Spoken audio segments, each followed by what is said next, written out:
जैसे कि हमने देखा कि बैटरी का मेन रोल एक कांस्टेंट पोटेंशियल डिफरेंस प्रोवाइड कराना है। बैटरी की स्ट्रक्चर का एक हल्का फुल्का हम आइडिया ले लेते हैं। हालांकि एग्जैक्ट बातें हम बाद में बेटा केमिस्ट्री में पढ़ लेंगे, लेकिन हमें एक हल्का फुल्का आइडिया तो होना ही चाहिए। तो सुनिएगा, अब बेटा सबसे पहले एक बॉक्स लीजिए, एक कंटेनर लीजिए। इस तरह से इस कंटेनर के अंदर कोई इलेक्ट्रोलाइट सॉल्यूशन डाल लीजिए। इलेक्ट्रोलाइट सॉल्यूशन आप ऐसा कर सकते हो कि वाटर के अंदर कोई भी आयनिक कंपाउंड डाल लीजिए, ठीक। हालांकि अगेन आप केमिस्ट्री के अंदर बड़ा बहुत तरह के कॉम्बिनेशंस पढ़ सकते हैं, जिसमें आपको पता लगेगा कि कौन से आयनिक कंपाउंड बेटर हो सकते हैं, किन से बैटरी के एफिशिएंसीज बेटर वगैरह हो सकती हैं। लेकिन हमारे जान पहचान के लिए बड़ा इतना काफ़ी है कि हमें सिर्फ और सिर्फ इस बात का ध्यान रखना है कि वाटर के अंदर कोई ना कोई आयनिक कंपाउंड घोल दीजिए, तो कैटायंस अलग हो जाएंगे और एनायंस अलग हो जाएंगे। तो आपके पास ये एक इलेक्ट्रोलाइट सॉल्यूशन है और इस इलेक्ट्रोलाइट सॉल्यूशन के अंदर बड़ा प्लस और माइनस दोनों ही आ जाएंगे, कैटायंस एंड एनायंस इस तरह से आ जाएंगे। I hope that's okay. इस इलेक्ट्रोलाइट सॉल्यूशन के अंदर प्लस चार्ज और माइनस चार्ज दोनों है। अब आप इसके अंदर दो रॉड्स इंसर्ट कर दीजिए। दो रॉड्स या मेटलिक प्लेट्स चलेंगे, प्लेट्स भी चलेंगी, लेकिन दोनों प्लेट्स का नेचर अलग अलग होना चाहिए। व्हेन आई से नेचर अलग अलग होना चाहिए, तो ऐसा नहीं होना चाहिए कि दोनों की दोनों प्लेट कॉपर की हैं। एक कॉपर की है तो एक एल्यूमिनियम की है, एक एल्यूमिनियम की है तो दूसरी सिल्वर की है, एक सिल्वर की है तो एक गोल्ड की है। जो भी मतलब आप अगेन कौन से प्लेट्स चूज़ करनी है आप केमिस्ट्री में पढ़ सकते हो। हमारे काम की बात इतनी सी है कि दोनों प्लेट्स सेम नेचर की नहीं होनी चाहिए, एक ही मटेरियल की नहीं होनी चाहिए। आपको दो मेटेलिक प्लेट्स रखनी है ऐसे।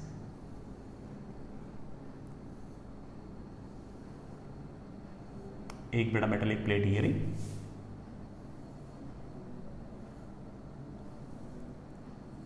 एक मेटेलिक प्लेट। These are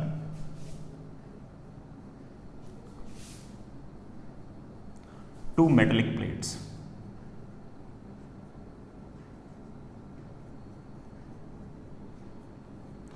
मैंने जैसा कहा कि दोनों प्लेट्स का सेम मटेरियल की नहीं होनी चाहिए, अलग अलग मटेरियल की होनी चाहिए।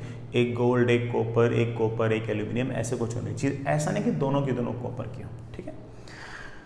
अब इस इलेक्ट्रोलाइट सॉल्यूशन के अंदर एक प्लेट जो होगी वो पॉजिटिव चार्ज को अपनी तरफ अट्रैक्ट करेगी किसी अननोन फोर्स से, बड़ा मैं इसको Fn लिख रहा हूँ, और एक प्लेट जो है वो नेगेटिव चार्ज को अपनी तरफ अट्रैक्ट करेगी किसी अननोन फोर्स से। तो एक प्लेट पर ये पॉजिटिव चार्ज आता जाएगा, और ये एक प्लेट आपकी पॉजिटिवली चार्ज हो जाएगी। जो प्लेट पॉजिटिवली चार्ज हो रही है बेटा उसे हम एनोड कहेंगे, और जिस प्लेट पर ये आपके अनायंस बेटा इस तरह से लगातार जाकर चिपक जाएंगे, नेगेटिव चार्ज जहां पर जाकर चिपक जाएगा, उस प्लेट को हम लोग कैथोड कहेंगे। Fair enough.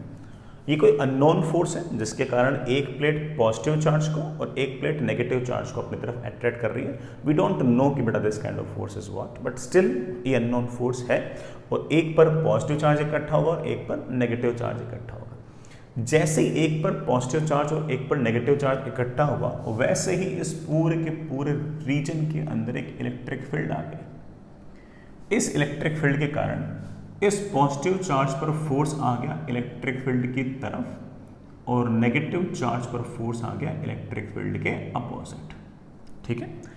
अब शुरुआत में क्या होगा? बिल्कुल शुरुआत में क्या था कि यहां पर कोई पॉजिटिव नहीं था, कोई नेगेटिव नहीं था, कोई पॉजिटिव नेगेटिव नहीं था तो कोई इलेक्ट्रिक फील्ड नहीं थी, कोई इलेक्ट्रिक फील्ड नहीं थी तो ऑफ कोर्स कोई इलेक्ट्रिक फोर्स नहीं था। सिर्फ और सिर्फ ये अननोन फोर्स थे। उस अननोन फोर्स के कारण एक पर बेटा पॉजिटिव चार्ज और एक पर नेगेटिव चार्ज लगातार इकट्ठा होते गए। जैसे जैसे यहाँ पर प्लस और माइनस लगातार इकट्ठे होते गए वैसे वैसे लगातार इलेक्ट्रिक फील्ड बढ़ती गई। जैसे जैसे लगातार इलेक्ट्रिक फील्ड बढ़ती गई, ये इलेक्ट्रिक फोर्स भी वैसे वैसे लगातार बढ़ते गए। तो बीच में जो अभी भी आपके पॉजिटिव और नेगेटिव चार्ज है उन पर अब एक नहीं दो फोर्स हैं। कौन से? अननोन फोर्स और इलेक्ट्रिक फोर्स। लेकिन जब तक ये प्लस और माइनस चार्ज कम होगा तब तक इलेक्ट्रिक फोर्स कम होगा और अननोन फोर्स ज़्यादा होगा। अननोन फोर्स ज़्यादा होगा तो यहाँ पर प्लस और यहाँ पर माइनस लगातार बढ़ते जाएंगे। जैसे जैसे दोनों प्लेट्स पर चार्ज लगातार बढ़ते जाएंगे, इलेक्ट्रिक फील्ड लगातार बढ़ती जाएगी।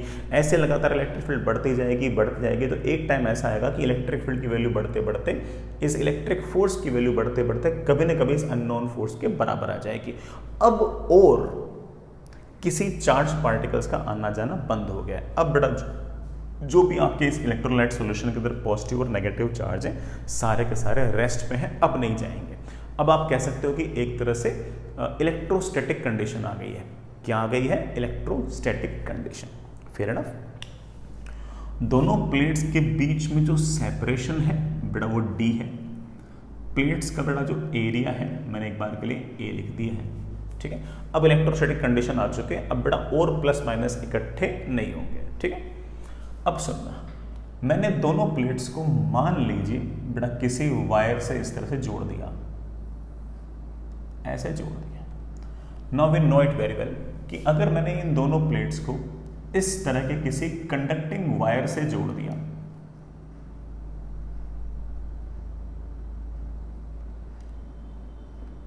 तो ये वाला बड़ा वायर ऐसे है। अब ऑफ कोर्स यहां पर तो इलेक्ट्रोलाइट सॉल्यूशन है नहीं, तो यहां पर अननोन फोर्स तो है नहीं, लेकिन यहां पर चार्ज पॉजिटिव है, यहां पर चार्ज नेगेटिव है, ये हायर पोटेंशियल है, ये लोअर पोटेंशियल है। इस कारण से इस कंडक्टिंग वायर के अंदर ऐसे एक इलेक्ट्रिक फील्ड आ जाएगी। अगर ऐसे इलेक्ट्रिक फील्ड आ जाएगी तो ऑफ कोर्स इस कंडक्टिंग वायर के अंदर जो इलेक्ट्रॉन्स होंगे वो इस तरफ भागेंगे, वो अगर इस तरफ भागेंगे तो करंट लगातार ऐसे आएगा। तो आपने इस वायर के अंदर करंट आ गया। अब जरा सोचो करंट ऐसे आने का अर्थ क्या है? करंट ऐसे आने का अर्थ है कि नेगेटिव चार्ज यहां से उठकर भागा भागा भागा भागा इधर आ रहा है। जैसे नेगेटिव चार्ज यहां से दौड़ा दौड़ा यहां पहुंचा, वो एक पॉजिटिव चार्ज को बैलेंस कर देगा, न्यूट्रलाइज कर देगा। जैसे ही ये नेगेटिव चलते चलते यहाँ पहुंचा और पॉजिटिव को न्यूट्रलाइज किया बेटा, वैसे यहाँ से हल्का सा नेगेटिव, यहाँ से हल्का सा पॉजिटिव थोड़ा सा घटा, छोटा सा घटा। जैसे वो फोर्स छोटा सा घटा, इलेक्ट्रिक फील्ड थोड़ी सी घटी, इलेक्ट्रिक फील्ड थोड़ी सी घटी तो अननोन फोर्स बढ़ा। अच्छा, इलेक्ट्रिक फील्ड थोड़ी सी घटी तो इलेक्ट्रोस्टैटिक फोर्स थोड़ा सा घटा, इलेक्ट्रोस्टैटिक फोर्स थोड़ा सा घटा, अननोन फोर्स तो उतना ही लग रहा है जो इलेक्ट्रोलाइट सॉल्यूशन के अंदर। तो अननोन फोर्स जैसे ही बेटा थोड़ा सा ज़्यादा, नॉन फोर्स तो उतना ही है, इलेक्ट्रिक फोर्स जैसे ही हल्का सा कम हुआ, इलेक्ट्रिक फोर्स जैसे हल्का सा कम हुआ, ये इलेक्ट्रॉन उठ के यहाँ बैठ जाएगा और ये पॉजिटिव चार्ज जाके यहाँ बैठ जाएगा। यहाँ बैठ जाएगा मतलब इस प्लेट पे आ जाएगा, इस प्लेट पर और इस प्लेट पर फिर से उतना ही चार्ज आ गया जितना इलेक्ट्रोस्टैटिक कंडीशन के अंदर था। जैसे ही फिर अगला इलेक्ट्रॉन भागा भागा भागा यहाँ से आएगा, वैसे ही यहाँ पर एक नेगेटिव चार्ज कम हुआ, एक पॉजिटिव चार्ज कम हुआ। यहाँ से नेगेटिव भाग के इधर आया तो उस पॉजिटिव को न्यूट्रलाइज कर देगा। यहाँ से तो इलेक्ट्रॉन भाग ही गया तो नेगेटिव चार्ज कम हो गया, वही इलेक्ट्रॉन चलते चलते यहाँ गया तो पॉजिटिव चार्ज को न्यूट्रलाइज कर दिया। जैसे नेगेटिव पॉजिटिव न्यूट्रलाइज हुए, फिर से चार्ज हल्का सा कम हुआ, चार्ज हल्का सा कम हुआ तो इलेक्ट्रिक फील्ड हल्की सी कम हुई, इलेक्ट्रिक फोर्स हल्का सा कम हुआ, अननोन फोर्स ज़्यादा, इलेक्ट्रिक फोर्स कम। सटाक से बेटा ये पॉजिटिव चार्ज भाग के यहाँ, नेगेटिव चार्ज भाग के यहाँ, जैसे पॉजिटिव भाग के यहाँ, नेगेटिव भाग के यहाँ, वापस से बेटा वहाँ पर वही प्लस और वही माइनस, बेटा फिर से वही इलेक्ट्रिक फील्ड आ गई। I hope you get the point. तो इलेक्ट्रिक फील्ड में ऐसा नहीं कि बहुत बड़ा चेंज आया हो, इलेक्ट्रिक फील्ड हल्की सी चेंज हुई है, लेकिन इसी बहाने आपने नोटिस कर लिया कि इस कंडक्टिंग वायर के अंदर लगातार करंट बहे जा रहा है, बहे जा रहा है, बहे जा रहा है। और अगर इस कंडक्टिंग वायर के साथ बेटा आपने कर मान लीजिए कोई फिलामेंट लगा रखा है तो वो ग्लो कर सकता है, end of course it can behave like a bulb. बेटा मान लीजिए कि आपने कोई रॉड वगैरह लगा रखी है, वो गर्म हो सकती है, it can work like heater. In this case this chemical energy is converting into light energy और हीट एनर्जी डिपेंडिंग ऑन आपका ये लोड क्या चाहता है। ये तो अरेंजमेंट सोर्स हो गया और ये आपका लोड हो गया। ये केमिकल एनर्जी को कन्वर्ट कर रहा है इलेक्ट्रिकल एनर्जी में और ये इलेक्ट्रिकल एनर्जी को कंज्यूम कर रहा है अपने हिसाब से। I hope you get the point. आप कहोगे सर ये कब तक चलता रहेगा? बेटा जैसे जैसे इलेक्ट्रॉन्स भागते भागते भागते इधर आएंगे, वैसे वैसे यहाँ पर नेगेटिव पॉजिटिव कम होंगे, जैसे जैसे नेगेटिव पॉजिटिव कम होंगे, इलेक्ट्रिक फील्ड हल्की सी कम होगी, इलेक्ट्रिक फोर्स हल्का सा कम होगा, ये पॉजिटिव नेगेटिव बेटा इनके ऊपर चढ़ते जाएंगे। जैसे जैसे बेटा positive negative positive negative positive negative positive negative चढ़ते जाएंगे। एक टाइम ऐसा आएगा जब इस पूरे के पूरे इलेक्ट्रोलाइट सॉल्यूशन के जितने कटायंस और अनायंस थे वो सारे के सारे इन प्लेट्स के ऊपर जाकर बैठ गए हैं। अब ये सिर्फ और सिर्फ वाटर सॉल्यूशन बचा है और कोई कैटायंस और अनायंस बचे ही नहीं है इन प्लेट्स पर जमा होने के लिए, और ऐसे केस में आप बोलोगे कि sir battery has been discharged, आपकी बैटरी पूरी की पूरी डिस्चार्ज हो चुकी है, अब आपके और करंट बहाने की इस बैटरी के अंदर क्षमता नहीं है, इसके सारे के सारे कैटायंस और अनायंस यूज हो चुके हैं। ये है हमारी बैटरी का काम करने का तरीका। I hope you get the point. लेकिन तब तक बेटा इस पूरे के पूरे कंडक्टिंग वायर में लगातार करंट चलता जाएगा चलता जाएगा चलता जाएगा चलता जाएगा, और अगर ध्यान से देखो तो करंट यूं आ रहा है यूं आ रहा है यूं आ रहा है, ऐसे आ रहा है। यहाँ पर देखो प्लस यूं आ रहा है तो करंट ऐसे, नेगेटिव यूं जा रहा है तब भी करंट ऐसे, तो पूरे सर्किट में ऐसे करंट आ रहा है करंट आ रहा है। लेकिन ये सब कब तक होगा बेटा? तब तक ही होगा जब तक इस इलेक्ट्रोलाइट सॉल्यूशन के अंदर आपका पॉजिटिव चार्ज और नेगेटिव चार्ज अवेलेबल है। जैसे बेटा आपका प्लस चार्ज और माइनस चार्ज खत्म, बेटा उसके बाद सिर्फ और सिर्फ प्योर वाटर बचेगा। जितना भी कैटायंस और अनायंस थे वो सारे के सारे प्लेट्स के ऊपर जाकर बैठ गए हैं। अब बेटा आपके पास और एक्स्ट्रा कैटायंस और अनायंस नहीं है। अब आप कहोगे कि sir the battery has been discharged. Sir अब बैटरी डिस्चार्ज हो चुकी है, अब बैटरी को वापस हमें चार्ज करना पड़ेगा या फिर नई बैटरी लानी पड़ेगी, डिपेंडिंग ऑन की आपकी बैटरी रिचार्जेबल है या नहीं है। I hope you get the point. चलिए बेटा एक बात और, मैं इस बात को बाद में बताऊंगा, लेकिन सुनना बेटा, ये जो अननोन फोर्स है, ये जो अननोन फोर्स है, ये एक चार्ज पार्ट बेटा मान लीजिए कि इस पॉजिटिव चार्ज को यहां से चलाते चलाते यहां लेके आया, तो इस अननोन फोर्स ने कुछ ना कुछ वर्क डन किया होगा, that is unknown force multiplied by यहां से यहां तक का displacement, but that is D. हम यहां पर एक टर्म डिफाइन करेंगे जिसे हम आगे जाकर इलेक्ट्रोमोटिव फोर्स कहेंगे। बेटा क्या शब्द यूज करेंगे? Electromotive force. और वो इलेक्ट्रोमोटिव फोर्स बड़ा मोर और लेस ये है कि एक पॉजिटिव चार्ज को यहां से चलाते चलाते यहां तक लाने के लिए अननोन फोर्स ने कितना वर्डन किया है, और जो अननोन फोर्स ने वर्डन किया ये ऑफ कोर्स कहां से आया होगा? उस इलेक्ट्रोलाइट सॉल्यूशन की केमिकल एनर्जी से ही ये सारा सारा वर्डन आया होगा। तो आप कह सकते हो कि इलेक्ट्रोमोटिव फोर्स को हम ऐसे बेटा ई से तो रिप्रेजेंट करेंगे, और ये हमेशा होगा this work done per unit charge. क्या होगा बेटा? Work done per unit charge. तो अननोन फोर्स ने कितना वर्क डन किया per unit charge, it is defined as electromotive force. इसको हम आगे से बड़ा हेडिंग लगा के भी देखेंगे, फिलहाल एक बार आप सिर्फ और सिर्फ इतना ही जान सकते हो। ठीक है बेटा। एक बात और, जैसे आपने इस बात को नोटिस किया कि कंडक्टर में तो करंट ऐसे है ही है, इस इलेक्ट्रोलाइट सॉल्यूशन के अंदर पॉजिटिव चार्ज यू भाग रहा है, नेगेटिव चार्ज यू भाग रहा है, उस कारण से बड़ा इस इलेक्ट्रोलाइट सॉल्यूशन के अंदर भी इस तरह से करंट तो है, और अगर करंट है तो this electrolyte solution is behaving like a resistance. तो सर इसका मतलब बैटरी का खुद का भी रेजिस्टेंस हो सकता है? हाँ भाई, जो बैटरी का खुद का रेजिस्टेंस है उसको हम इंटरनल रेजिस्टेंस कहेंगे। क्या शब्द यूज करेंगे बेटा? Internal resistance. तो बैटरी का खुद का जो रेजिस्टेंस है यहां से यहां तक बड़ा, that is known as internal resistance. resistance of battery itself is known as internal resistance। और हम बड़ा इंटरनल रेजिस्टेंस को स्मॉल आर से रिप्रेजेंट करेंगे अक्सर। ऐसे किसी और से भी अगर रिप्रेजेंट कर दो तो ऐसा नहीं पाप हो गया, लेकिन हम अक्सर बड़ा बैटरी के इंटरनल रेजिस्टेंस को स्मॉल आर से रिप्रेजेंट करेंगे। चलेगा? ये बात हुई बेटा हमारी बैटरी की किस तरह से काम है। एक बात और, internal resistance will be directly proportional to separation between the plates. सोचो बेटा, जितनी ज्यादा प्लेट्स दूर होंगी इन कैटायंस और अनायंस का भाग भाग कर प्लेट्स पर चढ़ना उतना ही मुश्किल होगा, उनका जितना मुश्किल होगा चढ़ना बेटा रेजिस्टेंस उतना ही ज्यादा होगा। तो आप कह सकते हो कि internal resistance is directly proportional to separation between the plates, is directly proportional to separation between the plates. Next is this internal resistance is inversely proportional to area of plates. बेटा ए मतलब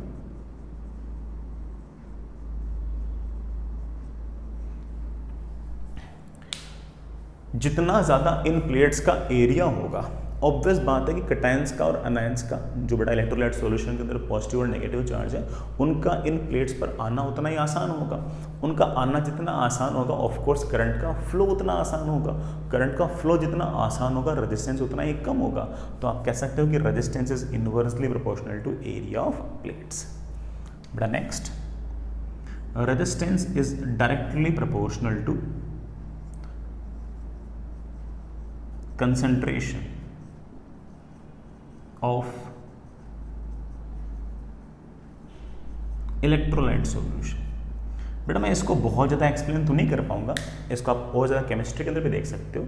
बस मैं इतना कह दूं कि इलेक्ट्रोलाइट सॉल्यूशन के अंदर कटायंस और अनायंस की अगर कंसंट्रेशन अगर बहुत ही ज़्यादा होगी तो किसी भी कटायन और अनायन का एक जगह से एक प्लेट से दूसरी प्लेट तक जाना उतना ही मुश्किल हो जाएगा, क्योंकि बीच के अंदर कटायंस और अनायंस से उसकी टक्कर थोड़ी सी ज़्यादा होगी। मैं फिर भी ये कहूँगा कि बेटा इस बात को आप एक बार सिर्फ और सिर्फ याद ही रखें, बाकी डिटेल्स जब केमिस्ट्री में पढ़ाएं तो आप एक बार फिर से देख सकते हैं, ठीक है। और सबसे इंपॉर्टेंट चीज़ कि internal resistance is inversely proportional to temperature of electrolyte solution. हमारे जो कंडक्टर्स थे उसमें तो हमने देखा था कि रेजिस्टेंस जितना ज़्यादा होगा टेम्परेचर जितना ज़्यादा होगा रेजिस्टेंस उतना ही ज़्यादा होगा। यहाँ पर बल्कि मैं खोल रहा हूँ बेटा टेम्परेचर जितना ज़्यादा रेजिस्टेंस उतना ही कम। कारण है बेटा, अगर मान लो कि आपका ये इलेक्ट्रोलाइट सॉल्यूशन अगर गर्म होता इस बात का मतलब ये है कि इस इलेक्ट्रोलाइट सॉल्यूशन के मॉलिक्यूल्स के पास एनर्जी ज़्यादा है, काइनेटिक एनर्जी ज़्यादा है। और अगर काइनेटिक एनर्जी ज़्यादा है तो ऑफ कोर्स उस कैटायंस और अनायंस का भाग कर यहाँ से यहाँ जाना उतना ही आसान है। जितना उनका जाना आसान है ऑफ कोर्स करंट उतना ही ज़्यादा है एंड ऑब्वियसली रेजिस्टेंस उतना ही कम है। तो ये एक ऐसी बात है बेटा जो आपको याद रखनी है कि इंटरनल रेजिस्टेंस किसी भी बैटरी का जो होगा वो इनवर्सली प्रोपोर्शनल टू टेम्परेचर होगा। मैं एक एग्जांपल दे सकता हूँ बेटा, चाहे सेल्फ स्टार्ट बाइक्स वगैरह ले लो या फिर बेटा अपनी कार वगैरह ले लो। मोस्टली बेटा गाड़ियाँ अपन आजकल सेल्फ स्टार्ट ही होती है, सब बैटरी से स्टार्ट होती है। सब के सब स्टार्ट तो बैटरी से होती है, चलती बेटा बाद में इंजन से है लेकिन स्टार्ट तो बैटरी से होती है। सर्दियों में अक्सर जो पुरानी गाड़ियाँ होती हैं जिनकी बड़ा बैटरी थोड़ी पुरानी हो जाती हैं उनको स्टार्ट करना हल्का सा मुश्किल रहता है। द रीज़न इज़ कि विंटर्स के अंदर आपका जो बैटरी है उसका टेम्परेचर बहुत कम, टेम्परेचर जितना कम उस बैटरी का रेजिस्टेंस उतना ही ज़्यादा, बैटरी का रेजिस्टेंस जितना ज़्यादा उस बैटरी में से करंट ड्रॉ होगा उतना ही कम। बैटरी से बड़ा अगर करंट ड्रॉ होगा कम तो उसी करंट को ड्रॉ करके तो हमारा सारा का सारा जो गाड़ी थी वो स्टार्ट होती थी। अगर वो करंट एक थ्रेशोल्ड को क्रॉस करेगा ही नहीं तो उस केस में हमारी गाड़ी स्टार्ट नहीं होगी। तो विंटर्स में आपने अक्सर नोटिस किया होगा कि कोई गाड़ी ऐसी हो जिसकी बैटरी पुरानी हो चुकी हो, उस गाड़ी को स्टार्ट करने में हल्की सी दिक्कत विंटर्स में ज़्यादा आती है। समर्स में ऑफ कोर्स इलेक्ट्रोलाइट सॉल्यूशन का टेम्परेचर ठीक ठाक होता है। टेम्परेचर ज़्यादा होगा तो रेजिस्टेंस कम होगा, रेजिस्टेंस कम होगा तो ऑफ कोर्स इस बैटरी में से करंट को ड्रॉ करना उतना ही आसान होगा। ड्रॉ करना जितना ज़्यादा आसान होगा ऑब्वियस बात है कि करंट उतना ही बेटर आएगा। करंट अगर उस एक थ्रेशहोल्ड वैल्यू को अगर क्रॉस कर जाएगा, एक मिनिमम रिक्वायर्ड वैल्यू को क्रॉस कर जाएगा तो हमारी गाड़ी स्टार्ट हो जाएगी। तो ये चीज़ हो सकता है बेटा आपने कभी न कभी नोटिस की भी हो।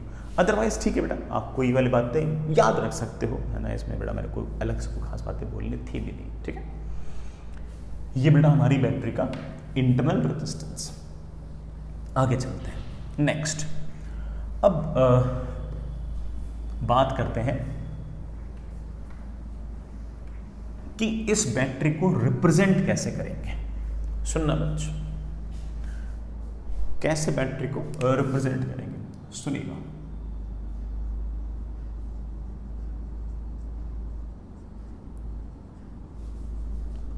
रिप्रेजेंटेशन ऑफ बैटरी, सुनिएगा। मैं दो तरह की बड़ा बैटरीज बता रहा हूं आपको। एक तो आइडियल बैटरी।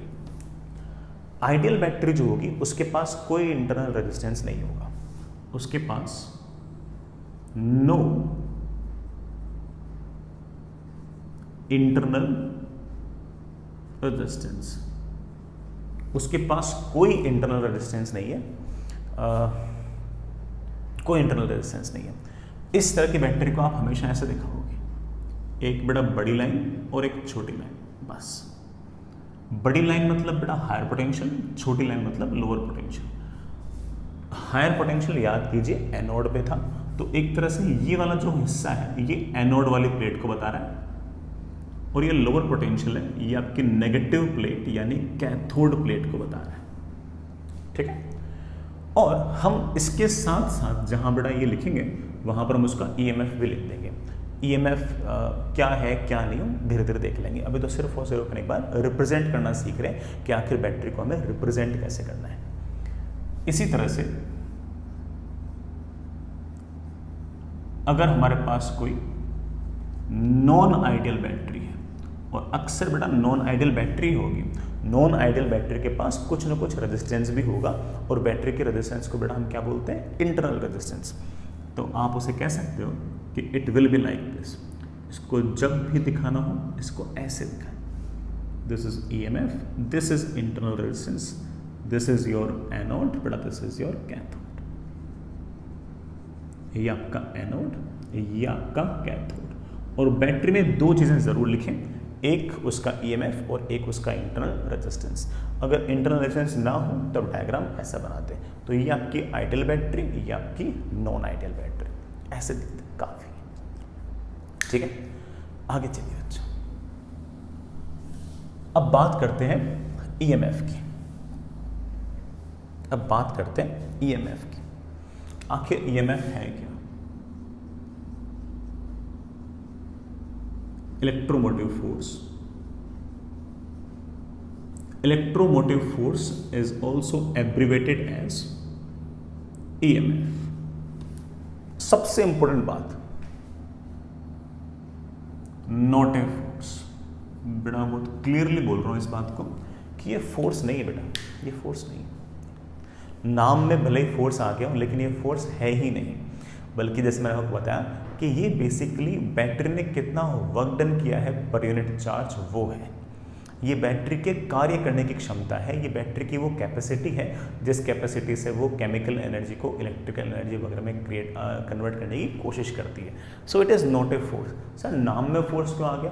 बस बेटा वो आ गया है ना, उसको इतना मैं नहीं बताना चाहता कि क्या क्या इसकी हिस्ट्री है, बट लीव दैट। आपको सिर्फ ये याद रखना है कि ये फोर्स नहीं है, ये सिर्फ और सिर्फ किसी बैटरी की वर्क करने की क्षमता है, कितना वर्क डन बैटरी कर सकती है पर यूनिट चार्ज, बस ये है। तो हम देखते हैं इसको आराम आराम से।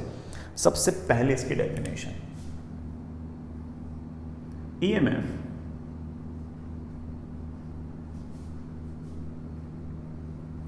is capability of a battery to flow charge in a circuit।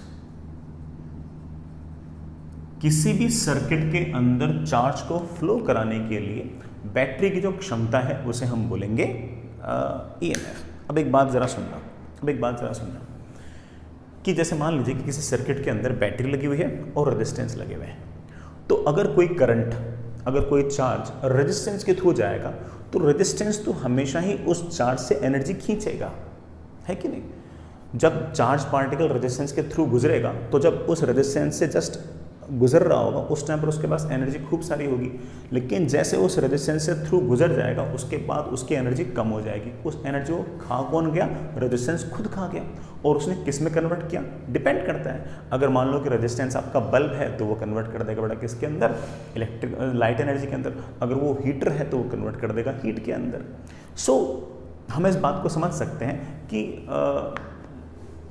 Resistance जो है वो तो सिर्फ और सिर्फ एनर्जी खा रहा है। तो ये जो लुटा पिटा चार्ज पार्टिकल है जिसकी एनर्जी खाने के लिए सर्किट के अंदर रेजिस्टेंस लगे हुए हैं, ये जब भी बैटरी के अंदर से गुजरेगा तो बैटरी के जब लोअर एंड से जब गुजर रहा होगा तब उसके पास एनर्जी कम होगी। बैटरी के थ्रू जब निकलेगा तो बैटरी उसको तगड़ी एनर्जी देगी। सर ये बैटरी एनर्जी कहाँ से लेके आएगी? बेटा बताया ना आपको, बैटरी एनर्जी लेकर आएगी अपनी केमिकल एनर्जी से, और उस केमिकल एनर्जी को कन्वर्ट करके वो इलेक्ट्रिकल एनर्जी में कन्वर्ट कर देगी। और जैसे चार्ज पार्टिकल इस बैटरी के अंदर से गुजरेगा उस चार्ज पार्टिकल को अच्छी खासी एनर्जी दे देगी।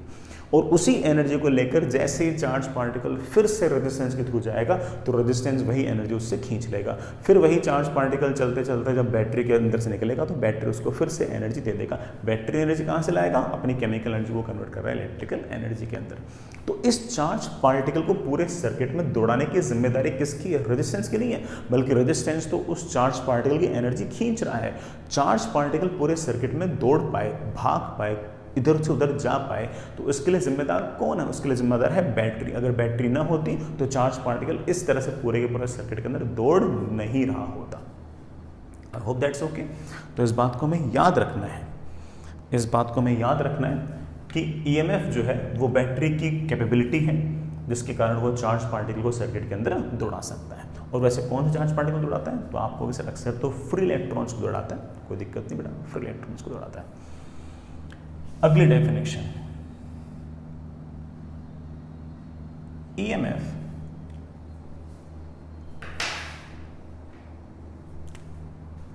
is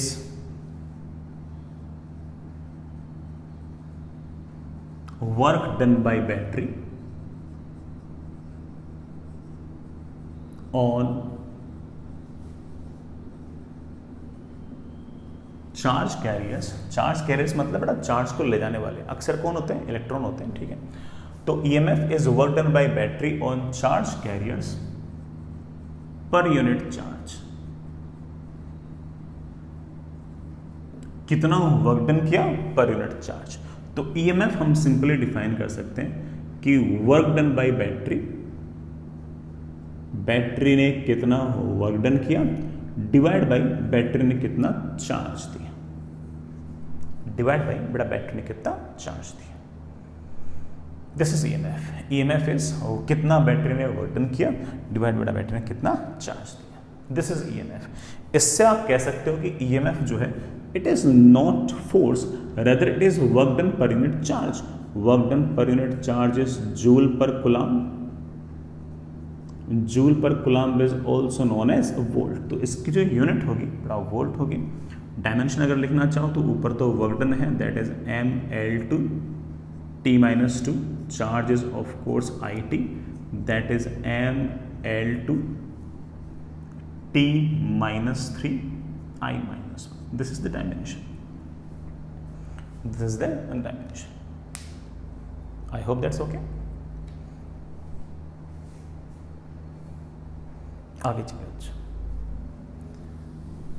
मैं इस बात को थोड़ा सा और एक्सप्लेन करता हूं। जैसे मान लीजिए, मैं इसको न्यूमेरिकली एक्सप्लेन कर रहा हूं। मान लीजिए कि कोई बैटरी है and this battery is rated as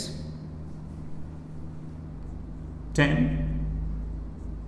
ampere hour, 10 ampere hour, and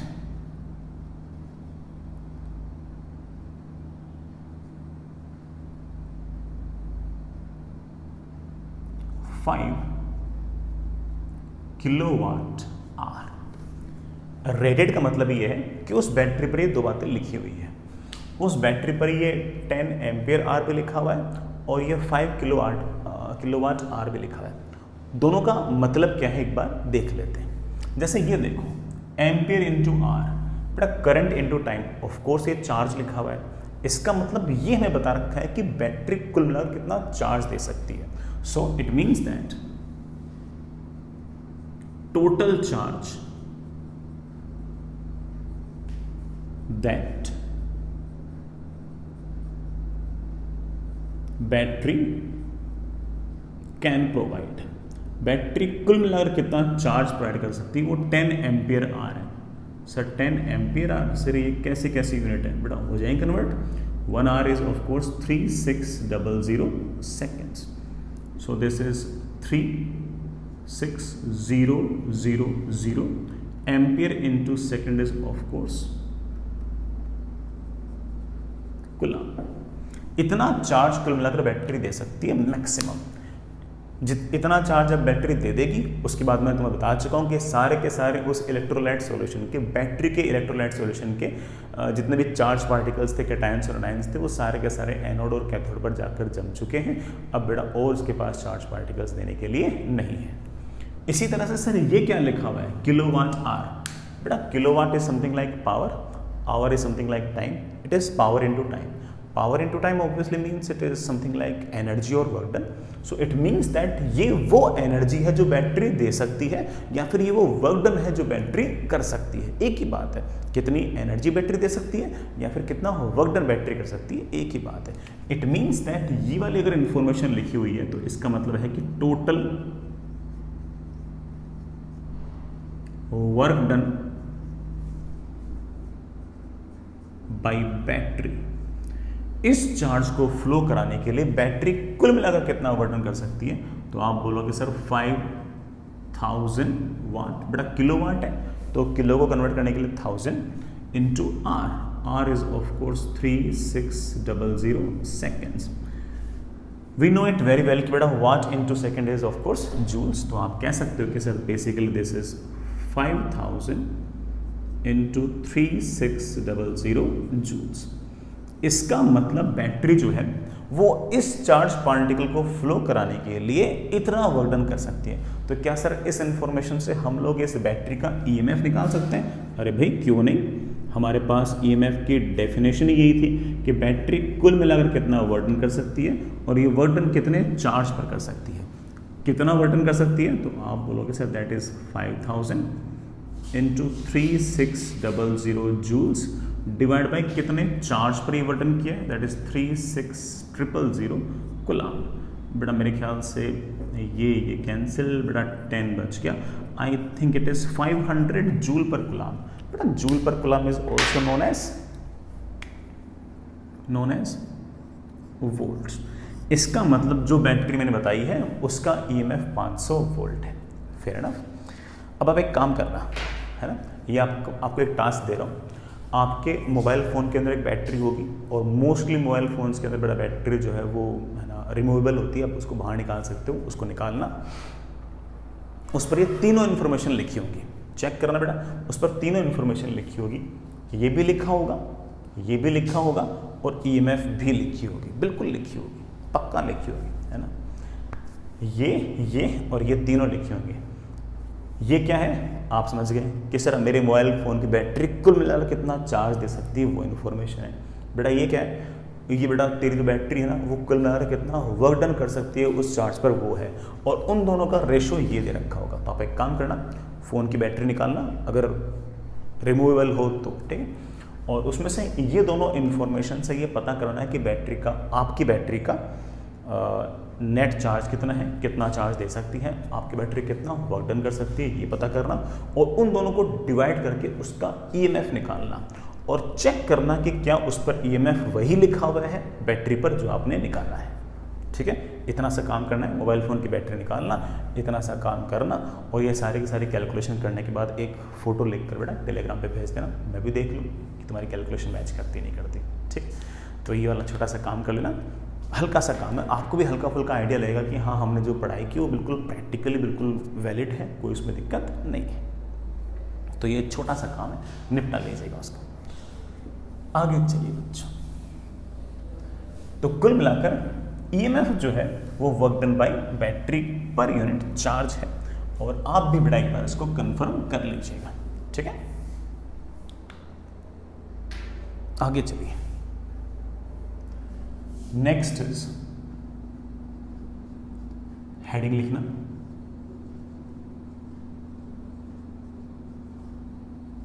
battery as source. Battery को हम सोर्स की तरह यूज कर रहे हैं, और बैटरी को सोर्स की तरह यूज करने का अर्थ यह है कि ये रही आपकी बैटरी। बैटरी है बेटा आपकी नॉन आइडियल, बैटरी का ईएमएफ है ई, उसका खुद का इंटरनल रेजिस्टेंस है आर। इसको सोर्स की तरह यूज कर रहे हो, इस बात का अर्थ ये है कि current will enter at lower potential and current will exit at higher potential. Fair enough. अगली बात सुनना बेटा,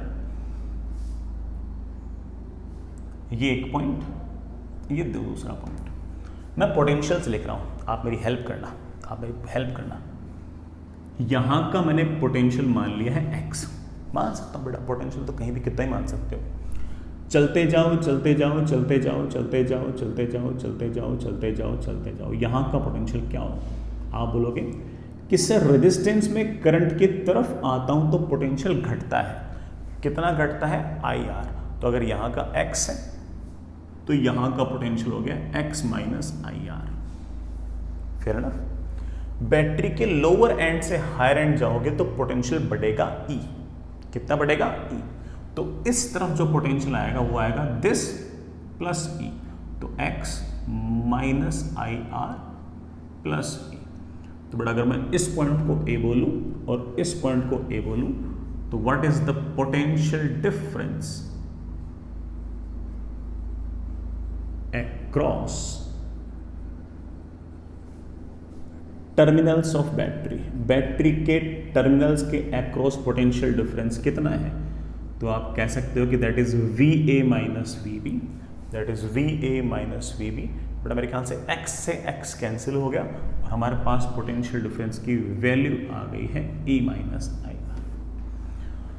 तो जब भी आप बैटरी को एज ए सोर्स यूज करोगे तो उसके टर्मिनल्स के अक्रॉस पोटेंशियल डिफरेंस E नहीं होगा, E माइनस IR होगा। IR बड़ा डिफरेंस में क्यों आया आप समझ ही गए होंगे, रेजिस्टेंस के कारण भी कोई पोटेंशियल डिफरेंस आएगा। ये x है, जब भी रेजिस्टेंस में आप करंट की तरफ जाओगे तो पोटेंशियल का ड्रॉप आएगा, that drop will be simply I into R, तो यहाँ पर आ गया x माइनस IR, तो यहाँ पर पोटेंशियल आ गया x minus IR plus E। Battery के लोअर एंड से हायर एंड जाओगे तो पोटेंशियल बढ़ेगा कितना, E। So this is the potential difference across the terminals. Fair enough? अगली बात, rate at which chemical energy is consumed, जिस रेट से केमिकल एनर्जी कंज्यूम हो रही है इस बैटरी में। सर आपको कैसे पता कंज्यूम हो रही है, बेटा सोर्स की तरह बैटरी काम कर रहे हो तो केमिकल एनर्जी कंज्यूम हो रही है, इलेक्ट्रिकल एनर्जी बन रही होगी, ठीक है। सर किस रेट से केमिकल एनर्जी कंज्यूम हो रही है, मैं आपको सिखा चुका हूं बेटा, किस रेट से केमिकल एनर्जी कंज्यूम हो रही है, दैट इज कितनी एनर्जी कंज्यूम हुई डिवाइड बाय कितना टाइम लगा, ठीक है, कितनी कंज्यूम हुई। आई हैव सम प्लान, मान लीजिए कि DQ चार्ज इसमें से बैटरी में से पास हुआ तो बैटरी वर्क डन करेगी E इंटू DQ।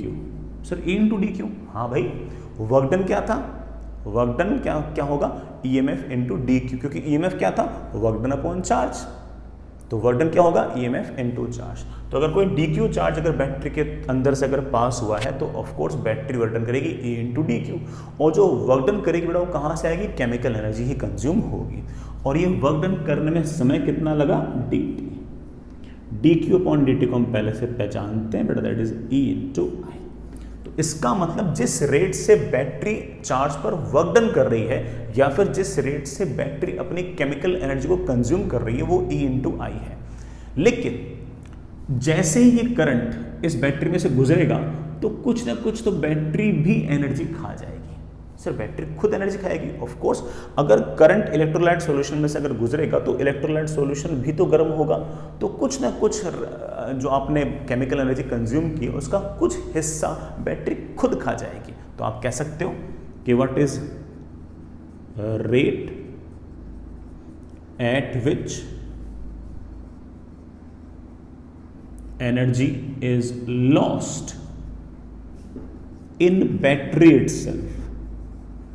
बैटरी में खुद में ही बड़ा एनर्जी लॉस्ट कितनी हुई है उसकी रेट क्या है। तो आप कह सकते हो कि सर बैटरी का खुद का रेजिस्टेंस है R और उसमें से करंट गुजर रहा है I। सर हमने रेजिस्टेंस के अक्रॉस करंट अगर रेजिस्टेंस में करंट अगर I जा रहा है तो उससे कितनी एनर्जी लॉस होती है उसका हमने एक फॉर्मूला याद कर रखा है, V²/R या I² इंटू R। इसका मतलब इस रेट से बैटरी वर्डन करना चाहती है, लेकिन जो करंट बैटरी में से गुजर रहा है वो करंट लगातार बैटरी को हल्का फुल्का गर्म करेगा और उसके कारण ये वो रेट है जिससे लगातार बैटरी गर्म भी हो रही है। इतनी एनर्जी बैटरी ने देने की कोशिश की, इसमें से ये इतनी तो बैटरी खुद ही खा गई। खुद ही खा गई, खुद के गर्म होने में यूज कर लिया।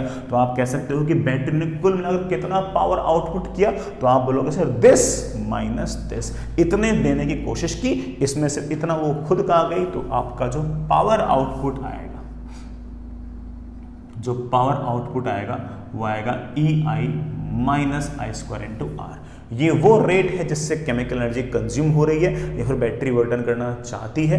इसमें से इतना ऑफ कोर्स वो करंट जब भी बैटरी में से गुजरेगा तो ऑफ कोर्स बैटरी हल्की फुल्की गर्म होगी, तो उसके कारण बैटरी खुद इतना खा गई है। कुल मिलाकर जो बाहर पोटेंशियल बाहर जो पावर आई है वो आई है E minus I R into I. इस E माइनस आई आर को हम ये भी लिख सकते हैं कि this is the potential difference across battery.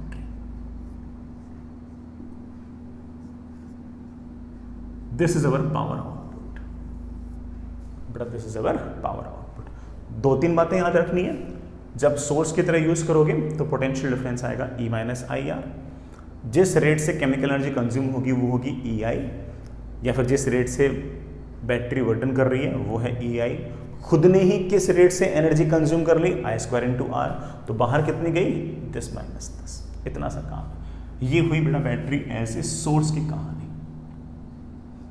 एक छोटी सी बात और, बैटरी एज लोड, अगर हम बैटरी को चार्ज कर रहे हैं तो क्या होगा, चलिए बेटा सुनते हैं। बैटरी को अगर चार्ज करोगे तो क्या होगा।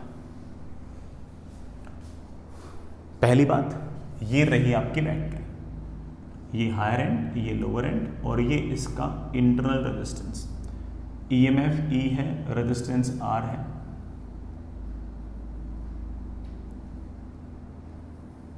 ये बैटरी का हायर टर्मिनल A, ये बैटरी का lower terminal B।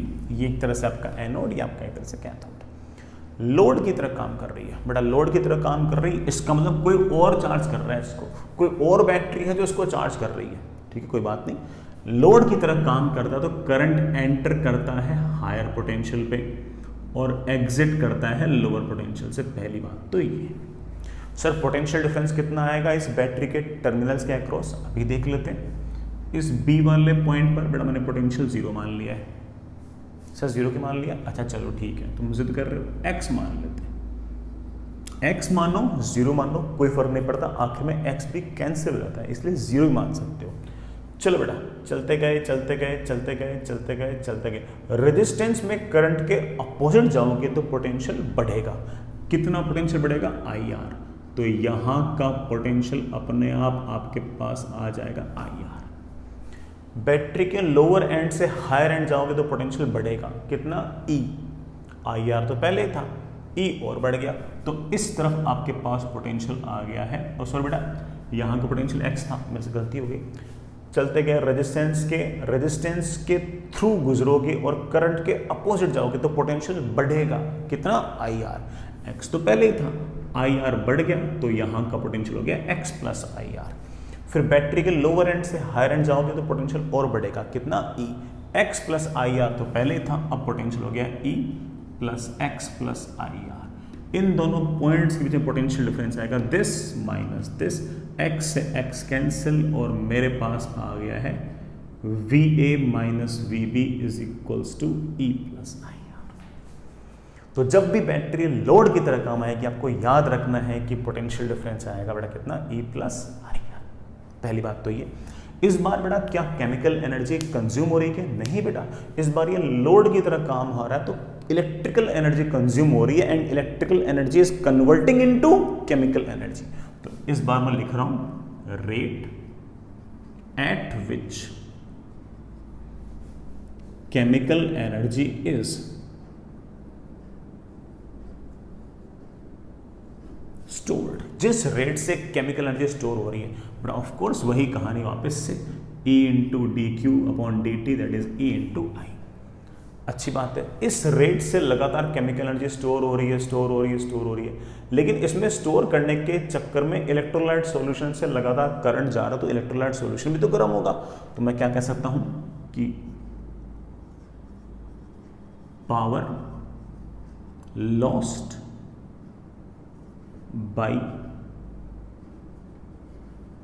Internal resistance, कितना इंटरनल रेजिस्टेंस ने पावर लॉस किया, तो आप बोलोगे sir I square into R. या फिर बेटा हीट की रेट, कुछ ही बोल दो।